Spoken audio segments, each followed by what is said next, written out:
So at last we actually get to look at the myth of a culture instead of looking at archetypal images and etc., etc. And I'm going to start with Egypt, even though I could have started with Sumeria, because I think more people are familiar with Egypt. And Egypt and Sumeria, as you will see in the PowerPoints to follow, had developed concurrently. It's hard to say really who was first, and who first had writing, etc., etc. Now, this week's PowerPoints, there are 2 of them, and they are rather in-depth. Talk about the myths and some of the ideas of Egypt. And even though I think that considering this as a survey course, they are fairly thorough, I do want to hit some of the high points.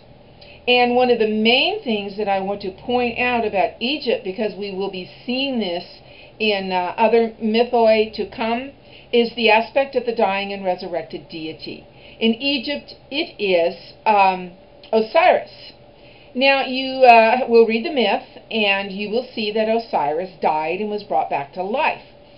Now, he is one of the earliest, if not the earliest. It's a toss-up between him and the Sumerian Inanna.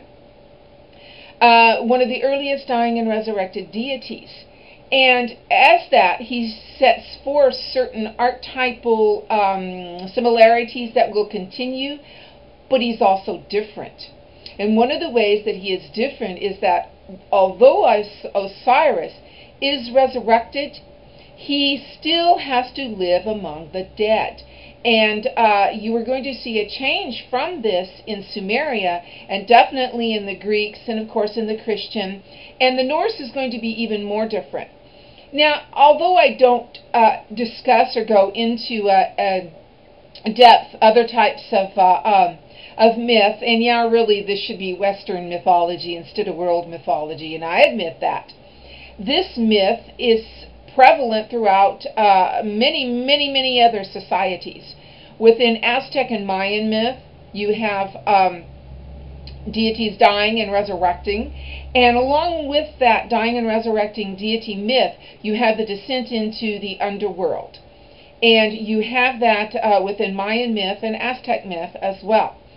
So this isn't something that is just peculiar to either the East, the Mideast, or Europe alone, but is prevalent throughout the world. You don't see it in Judaism, and I discussed that in the PowerPoint. Judaism doesn't have a need for a resurrecting deity, but Christianity reinstates that need that humans have for the dying and resurrected deity. So, look at the PowerPoint, read about Osiris, read about his death and his resurrection, and keep in mind, the trappings of his death. Also, keep in mind the search by Isis for her husband, because it also has archetypal characteristics that we will see later in other searches for other loved ones, particularly in Demeter's search for her daughter Persephone, and Isis and Demeter's shared experience within the palace of a king and queen, and trying to save or to make immortal a child whom those goddesses came to love. Now, I also assigned other readings within Ireland, and one is the myth of the flood. And this is a myth that you see in just about every mythoi that I can think of. Now, Egypt's myth is a little bit different, but it does set some precedents. And one of the big precedents it sets is Ra is going to destroy, or he doesn't really want to destroy them like later gods do, but he wants them to be punished because they are wicked and will not listen to the gods. This is a motif that we will see over and over and over. Potiphar's wife, Joseph and Potiphar's wife, and the tale of the 2 brothers are also 2 myths that I want you to read in Barlam. And you have this conflict between brothers also continue on throughout many other mythoi. Within the second PowerPoint, I spend quite a bit of time talking about Akhenaten, who is the first recorded monotheist. And the reason why I talk about a religious aspect, this isn't a religious class, but I want you to think about when a culture goes from being polytheistic to having an enforced monotheism upon it, what does that do to the myth of that culture? It's going to wrought some big, big changes. And as you will see with Akhenaten, as soon as he dead, Egypt goes back to its polytheistic state. And to clarify a couple of terms that I have used, again, mythos is the body of myth of a single culture. Mythoi are several myths of several cultures.